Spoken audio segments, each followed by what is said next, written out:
विद्या भारती का जैसा आदेश है कि राष्ट्रीय शिक्षा जो नीति की बनी हुई है उस राष्ट्रीय शिक्षा नीति के बारे में जानकारी को तो उसी का वीडियो के लिए जानकारी। तो राष्ट्रीय शिक्षा नीति के बारे में एक बार और इस पर चर्चा हो चुकी है। माननीय संभाग निरीक्षक जी ने एक बार वर्तमान स्थल पर आकर उसी को लगभग रिवाइज करते हुए कुछ और चीज़ें इसमें जो जोड़ रही हैं उसको थोड़ा सा। स्वतंत्र भारत की यह तीसरी शिक्षा नीति है। पहली शिक्षा नीति जो थी वह 1968 में जब अपने देश की प्रधानमंत्री श्रीमती इंदिरा गांधी जी थी ये तब लागू हुई थी। इसके बाद में दूसरी शिक्षा नीति 1986 में जब अपने राजीव गांधी थे तब यह लागू हुई थी, लेकिन इसको और अधिक मॉडिफाई किया गया था 1992 में। और अब ये तीसरी शिक्षा नीति है जिसको कि अपने प्रधानमंत्री माननीय मोदी जी के द्वारा इसको लागू किया जा रहा है। अभी लागू तो पूरी तरह से नहीं हुई है। 2017 में के कस्तूरी रंजन इनकी अध्यक्षता में एक समिति को बनाई गई थी। उस समिति ने 3 वर्ष में अपना लगभग एक नई शिक्षा नीति को तैयार किया है। और के कस्तूरी रंजन की जो शिक्षा नीति है वही NEP न्यू एजुकेशन पॉलिसी इस नाम से अपने देश में लागू होने वाली है। अभी इसका संसद से प्रस्ताव होना है तब वहाँ से लागू होगा। यह जो शिक्षा नीति है यह लगभग 300 पेज की है। 300 पेज जो है इसमें मेरी शिक्षा नीति में है। तो इन 300 पेजों में बहुत सारी बातें अभी तक सामने नहीं आई। इन सारी बातों को सामने आने के लिए अभी कुछ समय लगेगा। जैसा कि हम सभी जानते हैं कि पहले अपना जो विभाग एक चलता था मानव संसाधन विकास मंत्रालय। तो मानव संसाधन विकास मंत्रालय अब एक ये शिक्षा मंत्रालय हो गया है और इस पर अपनी सरकार बहुत ध्यान दे रही है। ध्यान यूँ दे रही है कि पहले अपने शिक्षा मंत्रालय पर मानव संसाधन विकास मंत्रालय जो था उस पर शिक्षा के लिए 1.6% ही केवल खर्च किया जाता था। अब वो 6% हो गया है। कहने का मतलब है लगभग 4 गुना खर्च यह शिक्षा विभाग में किया जाता है। उस बार बताया गया था कि जो अपनी नई शिक्षा नीति है वह नई शिक्षा नीति 5+3+3+4 इस हिसाब से बनी हुई है।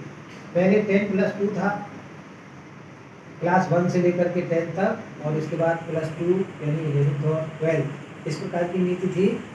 अब PG से लेकर के और 12th तक की यह जो शिक्षा नीति बनाई गई है उसमें 5 जो है वह PG क्लास से लेकर के और second class PG, LKG, UKG, first और सेकेंड ये जो 5 क्लासेस रहेंगी इन 5 क्लासेस को फाउंडेशन क्लासेस कहा है। इन फाउंडेशन क्लास में जो बच्चा आएगा उसमें उसको कोई होमवर्क नहीं देना है, कोई क्लास वर्क भी ज़्यादा नहीं पढ़ाना है। केवल खेल खेल में उनकी शिक्षा, टाइम भी कम रहेगा, कम समय में उनको विद्यालय बुलाया जाएगा और कम समय में विद्यालय बुला करके उनको ये फाउंडेशन एजुकेशन दी जाएगी। इसके बाद आती है +3। +3 की जो शिक्षा है वह 3rd, 4th और 5th क्लास की शिक्षा है। इन क्लास में इसको प्रीपरेटरी एजुकेशन कहा जाएगा। और ये जो प्रीपरेटरी एजुकेशन होगा इसमें कुछ सिखाया भी जाएगा और सिखाने के साथ साथ क्लास वर्क होगा, होमवर्क भी होगा। तो ये +3 होगा। इसके बाद दूसरा भी है +3। तो ये +3 6, 7 और 8 ये 3 कक्षाएं होंगी। इनको कहा जाएगा मिडिल स्टेज। ये जो मिडिल स्टेज है, जैसे पहले मिडिल क्लास चलती थी और वो मिडिल क्लास कक्षा 8 तक चलती थी ना, माध्यमिक शिक्षा जिसको कहते हैं, वो अब ये मिडिल क्लास ही है। तो इसको मिडिल स्टेज कहा जाता है। क्लास 6, 7 और 8 के लिए। इसके बाद में है 4th, और ये जो +4 है यह +4 9th 10th फर्स्ट ईयर और इंटर, अपना विद्यालय इंटर तक है, इसलिए इस पर तक हमको ज़्यादा से ज़्यादा ध्यान देना है। अब इसमें इसको हम सेकेंडरी क्लास कहेंगे। अब इसमें बदलाव क्या आया है? बदलाव ये आया है, और ये अच्छा बदलाव है, कि पहले जैसे अपने विद्यालय को मान्यता मिली हुई है साइंस साइड से, अब ये science side, art side, commerce side, ये सब एक कर दिए गए हैं। अब जो स्टूडेंट है वो कोई भी सब्जेक्ट को चुन सकता है, वो हिस्ट्री भी पढ़ सकता है, फिजिक्स भी पढ़ सकता है, बायोलॉजी भी पढ़ सकता है, मैथ भी पढ़ सकता है, और इधर कॉमर्स का कोई सब्जेक्ट लेना चाहे तो वो भी ले सकता है। अपने लिए सुविधा ये है कि हमें जो अलग अलग करके मान्यता लेनी पड़ती थी, वह जब यह शिक्षा नीति लागू हो जाएगी तो सब एक चलेगा, इसमें कोई भी सब्जेक्ट स्टूडेंट ले सकता है, ये उसकी चॉइस के ऊपर है। तो इसको हम कहेंगे सेकेंडरी स्टेज। अब इसमें ये भी आता है कि हमारी जो बोर्ड एग्जाम है वह बोर्ड एग्जाम इस प्रकार से होती है। तो 10th और 12th इस प्रकार से बोर्ड एग्जाम होते थे। अब ये बोर्ड एग्जाम होंगे तो, लेकिन कुछ इनको हल्का कर दिया गया है। हल्के करने से मतलब है अब ये 2 बार होंगे, एक हाफ ईयरली जो होता था वो हाफ ईयरली भी बोर्ड एग्जाम होगा, और इसके बाद में फिर एनुअल होता था, एनुअल होगा। शर्त इसकी ये रहेगी कि जो भी सब्जेक्ट जो स्टूडेंट लेते हैं वो सब्जेक्ट लेने में, जैसे मान लीजिए कोई मैथ सब्जेक्ट लेता है तो मैथ सब्जेक्ट लेने में उसको कठिनाई आ रही है, एडवांस मैथ जिसको कहा जाता है वो कुछ अच्छे स्तर का मैथ होता है, और इसके बाद में मीडियम मैथ, यदि वो उसमें क्रॉस नहीं कर पा रहा है, पास नहीं हो पा रहा है, उसको लग रहा है कि ये मैथ सब्जेक्ट तो ये बड़ा कठिन है, तो एक है इसमें मीडियम मैथ्स करके। तो मीडियम मैथ की सहायता से ये बहुत सिंपल है, वह मैथ सब्जेक्ट से हाई स्कूल इंटर कर सकता है। तो एक तो इसमें ये एक नई चीज़ आई है, एग्ज़ाम इसके 2 बार होंगे, और जो एग्ज़ाम होंगे उन एग्ज़ाम में किसी भी प्रकार से उसको पास करना पड़ेगा। जैसे एक प्राइमरी लैंग्वेज में ये आई है कि हमारी लैंग्वेज क्या होना चाहिए, तो लैंग्वेज में ये कहा गया है कि हमारी जो मदर टंग है, मातृभाषा, जिसको हम अपनी जैसे क्षेत्रीय भाषा भी कह लीजिए, तो उसमें पढ़ाई होगी। जैसे अपने यहाँ मातृभाषा हिंदी है तो हिंदी ही यहाँ पर बोली जाती है, तो हिंदी भाषा में पढ़ाई होगी, लेकिन यह सरकारी स्कूलों में तो इसका पालन किया जा सकता है कि नहीं, हम हिंदी में ही पढ़ाएंगे, लेकिन प्राइवेट स्कूल यह इंग्लिश मीडियम से भी अपनी तैयारी करवा सकते हैं। तो इंग्लिश मीडियम में भी प्राइवेट स्कूल अपनी इंग्लिश में तैयारी करवा सकते हैं, यानी उनकी लैंग्वेज इंग्लिश में भी हो सकती है, इसमें कोई ऑब्जेक्शन नहीं है। जैसे मान लीजिए आंध्र प्रदेश में, वहाँ पर इंग्लिश ही लैंग्वेज है तो उनको तो बड़ी सरल पड़ेगी, कोई भी आगे चल करके 9th 10th में या अपर क्लासेज में वो एडमिशन लेते हैं और कोई भी टेस्ट देते हैं, तो उनको यह टेस्ट बड़ा सिंपल पड़ेगा, क्योंकि अधिकांश टेस्ट अपनी इंग्लिश में ही होते हैं।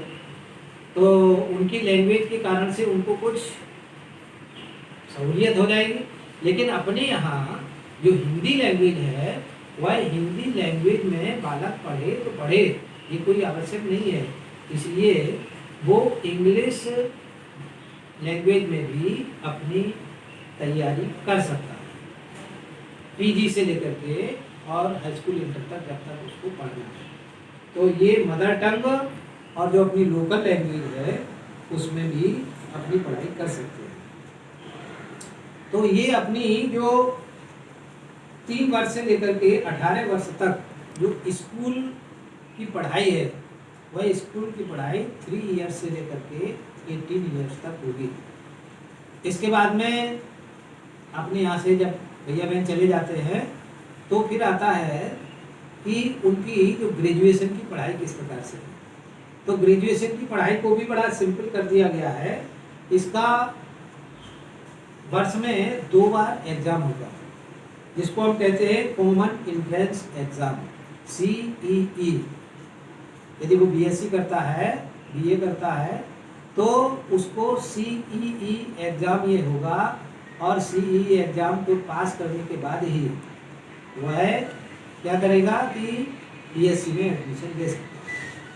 और ये एडमिशन लेने में जब वो, इसमें भी कुछ सहूलियत है कि उसको अलग अलग, जैसे मान लीजिए उसको फर्स्ट ईयर उसने किया है, 1 साल किया है, तो वो उसका अलग है, सेकेंड ईयर किया है उसका अलग है, थर्ड ईयर किया है, उसमें कोई ये नहीं होगा कि केवल 1 वर्ष किया तो उसको कुछ मिल नहीं रहा, कोई ना कोई डिग्री उसको मिलेगी। जैसे सेकेंड ईयर थर्ड ईयर हो जाता है तो उसको डिग्री मिलेगी, फोर्थ ईयर में भी डिग्री मिलेगी। डिप्लोमा मिलेगा जब वो 2 वर्ष में कर लेगा, 1 वर्ष में भी कर लेगा, तो उसमें भी उसको कुछ डिप्लोमा मिलेगा। तो इस प्रकार से ये जो अपनी जो राष्ट्रीय शिक्षा नीति जो बनाई गई है, उसमें अब बहुत ही सरल और सबको सिखाने का और सब विषय सिखाने के लिए यह अपनी राष्ट्रीय शिक्षा नीति अपने देश में विद्वानों के द्वारा तैयार की गई है। अपने माननीय प्रधानमंत्री जी ने इसको ये अब लागू करने वाले हैं। कल उनका बौद्धिक हुआ था, इस राष्ट्रीय शिक्षा नीति पर ही कल उनका एक भाषण आया था। उस भाषण में बहुत सारी चीज़ें उन्होंने इतनी सिंपल तरीके से समझाई थी। एक मैं आपको उनका एक उदाहरण देना चाहता हूँ। उन्होंने बताया कि जो जिज्ञासा होती है वो बच्चों में कैसे प्रकट की जाती है। तो उन्होंने उदाहरण दिया ईश्वरचंद्र विद्यासागर का। ईश्वरचंद्र विद्यासागर जब पढ़ते थे तो उनको कक्षा 8 से अंग्रेजी पढ़ाना सिखाया जाता था। उस समय वो कक्षा 8 में नहीं थे, छोटी कक्षाओं में थे, क्लास 6 में या 7 में। अपने पिताजी के साथ कोलकाता जा रहे थे। रास्ते में उन्होंने देखा कि जो मील के जो पत्थर लगे रहते हैं 1 किलोमीटर 2 किलोमीटर, जैसे लिखा चंडीगढ़ 2 किलोमीटर 20 किलोमीटर ऐसा लिखा रहता है। तो अपने पिताजी से उन्होंने पूछा कि ये जो गड़े हुए हैं ये पत्थर इसमें क्या लिखा हुआ है, मेरी समझ में नहीं आ रहा, क्योंकि इंग्लिश वो पढ़े नहीं थे और वो सब इंग्लिश में लिखा हुआ था। तो उन्होंने कहा बेटा ये हमको दिखाते हैं कि अब कोलकाता कितनी दूर रह गया है। तो उसके पास एक डायरी थी, वो डायरी में नोट करता गया 1 किलोमीटर 2 किलोमीटर 3 किलोमीटर, इस प्रकार से 100 तक उसने गिनती पूरी कर ली और 100 तक उसने वो गिनती सीख ली। प्रधानमंत्री जी का कहना था इसको कहते हैं जिज्ञासा। जिसको पढ़ने की इच्छा होती है वह किसी भी प्रकार से आते जाते समय, उठते बैठते समय, अखबार पढ़ते समय या कोई भी काम करते समय, रास्ते में जा रहे हैं, खड़े हैं, इंतजार कर रहे हैं, कुछ लिखा हुआ है तो उसको कैसे पढ़ें, क्या सीखें उससे, ये जिज्ञासा यदि स्टूडेंट के अंदर होगी तो निश्चित रूप से उसका विकास होगा। वो अपना विकास तो करेगा ही, अपना देश का विकास करेगा। धन्यवाद।